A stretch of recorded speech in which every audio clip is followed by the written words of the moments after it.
வணக்கம். என்னுடைய பெயர் சண்முகம். நான் திருச்சி மாவட்டம் துறையூர் வட்டம் பகலவாடி சத்திரம் கிராமத்தில் அமையப்பட்டுள்ள அருள்மிகு காமாட்சி அம்மனுடைய அருள்மிகு ஏகாம்பரேஸ்வரர் திருக்கோவிலில் அர்ச்சகராக கடந்த 2 ஆண்டுகளாக பணிபுரிந்து வருகின்றேன். மேற்படி திருக்கோவில் தனியார் வசம் இருந்த நிலையில் கடந்த 1 வருட காலமாக இந்து சமய அறநிலையத்துறையின் கீழ் நிர்வாகம் செய்யப்பட்டு வருகிறது. இந்து சமய அறநிலையத்துறையின் கீழ் நிர்வாகம் செய்யப்பட்ட பின்னர் எனக்கு இதுவரை 1 வருட காலமாக ஊதியம் ஏதும் வழங்கப்படவில்லை. இந்த நிலையில் கடந்த கால ஆட்சியில் அமைக்கப்பட்ட அறங்காவலர் குழுவினர் கடந்த மார்ச் மாதம் 12ஆம் தேதி பொறுப்பேற்றனர்.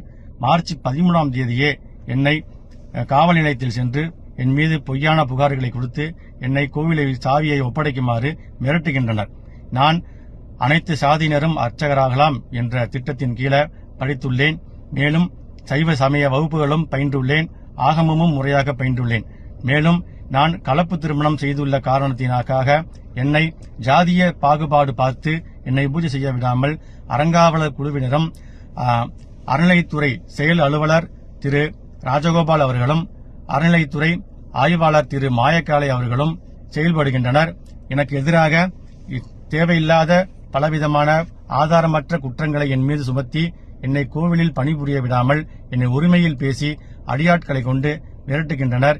இன்று 25/6/2026 வியாழக்கிழமை அன்று இன்று தீர்மானம் நிறைவேற்றியதாகவும் காவல் நிலையத்தில் காவலர்களை கொண்டும் வருவாய்த்துறையினரை அழைத்து வந்துள்ளதாகவும் கூறி என்னை கோவிலிலிருந்து வெளியேற்றுவதற்கு கோவிலில் இன்னைக்கு அறங்காவலர் குழுவினரும் அறநிலையத்துறை அதிகாரிகளும் வந்துள்ளதாக அறங்காவலர் குழு தலைவர் என்னிடம் இப்பொழுது தொலைபேசியில் தெரிவித்து என்னை சாவியை கொடுத்துவிட்டு செல்லுங்கள் என்று மிரட்டுகிறார்.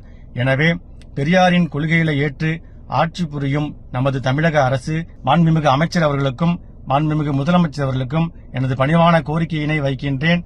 இந்த பெரியார் மண்ணில் மீண்டும் சாதிய பாகுபாடு ஏற்படக்கூடாத வண்ணம் தக்க நடவடிக்கை எடுக்குமாறும் அறநிலையத்துறை அதிகாரிகள் மீதும் அறங்காவலர்கள் மீதும் தக்க நடவடிக்கை எடுத்து நான் தொடர்ந்து பணிபுரிய ஆவணம் செய்யுமாறும் பணிவுடன் கேட்டுக்கொள்கின்றேன்.